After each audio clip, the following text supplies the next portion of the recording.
terceiro anjo seguiu, clamando com alta voz, que se qualquer homem adorar a besta e sua imagem, e receber sua marca em sua testa ou em sua mão, o mesmo beberá do vinho da ira de Deus, que é derramado sem mistura no cálice de sua indignação. E ele será atormentado com fogo e enxofre na presença dos santos anjos e na presença do Cordeiro. E a fumaça do seu tormento sobe para todo sempre, e não tem repouso nem de dia nem de noite, os que adoram a besta e a sua imagem, e aquele que receber o sinal do seu nome. Aqui está a paciência dos santos, aqui estão os que guardam os mandamentos de Deus e a fé de Jesus. A terceira mensagem angélica fala a respeito daqueles que receberão a marca da besta. Esta é a maldição mais amedrontadora da Bíblia. Fala do que acontecerá com aqueles que receberem a marca da besta. Ela está relacionada à falsa adoração e fala do juízo que cairá sobre aqueles que se opõem à adoração bíblica. O anjo não apenas exorta o mundo a adorar o Criador mencionado na primeira mensagem angélica, mas também exorta o mundo a não adorar a besta e a sua imagem na terceira mensagem angélica. Isso nos leva a concluir que o conflito final deste mundo girará em torno da adoração. Veja, o diabo não quer nos impedir de adorar. O que ele quer é que pratiquemos a falsa adoração. Nos últimos dias, o diabo e o poder da besta não vão dizer assim, ei, não adorem. Pelo contrário, eles vão dizer, adorem a besta. Vemos aí um paralelo com os dias de Noé. A população da terra estava dividida em dois grupos. Havia a maioria, infelizmente, do lado de fora da arca, ou seja, com a marca da besta, e a minoria dentro da arca, com o selo de Deus. Até hoje, a identidade da besta é um mistério para muitos.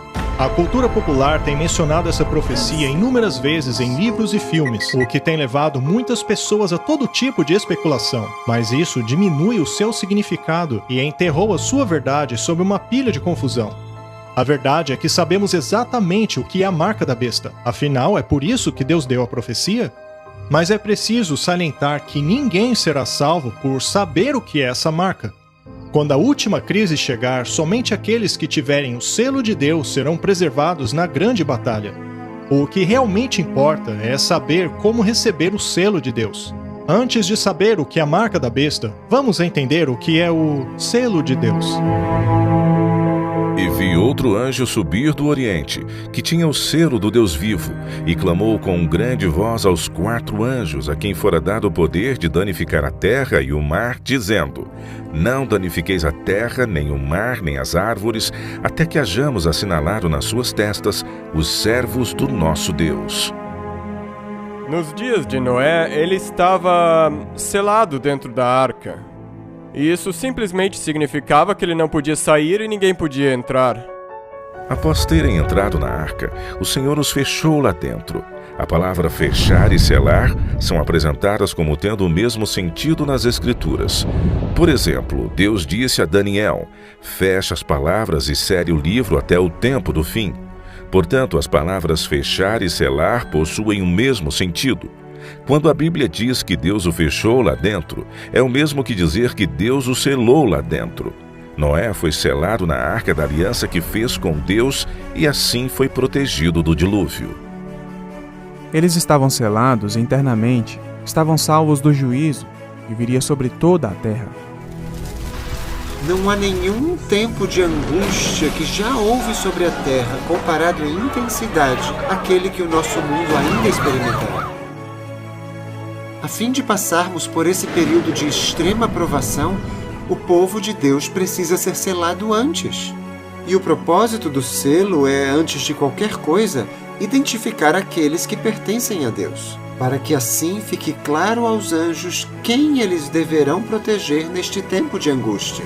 Isaías capítulo 8, verso 16, fala a respeito de selar a lei entre os discípulos de Deus. Guarde o testemunho e sele a lei entre os meus discípulos. Vemos aqui que existe uma conexão entre o selo de Deus e a sua lei. Quando analisamos os selos da antiguidade, vemos que eles sempre exibiam 3 elementos. O primeiro era o nome da autoridade, como um rei, por exemplo. O segundo elemento era o seu título e, finalmente, a sua jurisdição. Um selo possui título, o nome e o território. Ao analisarmos os 10 mandamentos, constatamos que apenas o 4º declara Deus como o Criador.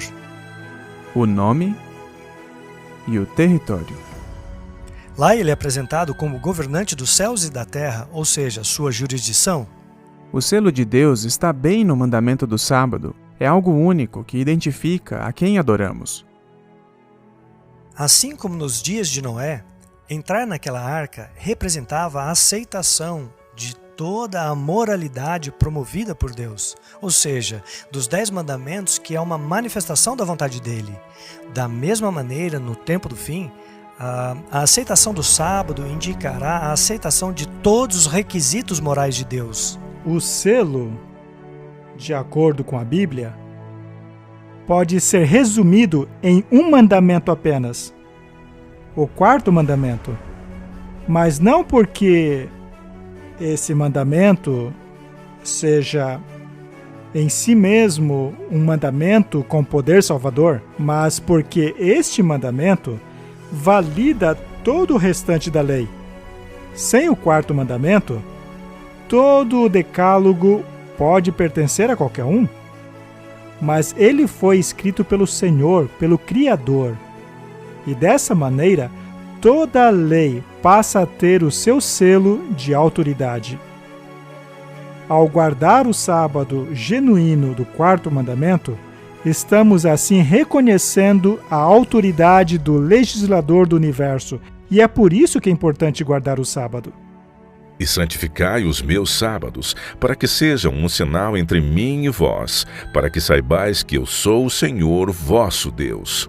A verdade é que o sábado determina quem você adora. A guarda do sábado revela que dedicamos a nossa vida ao nosso Criador, ao nosso Salvador.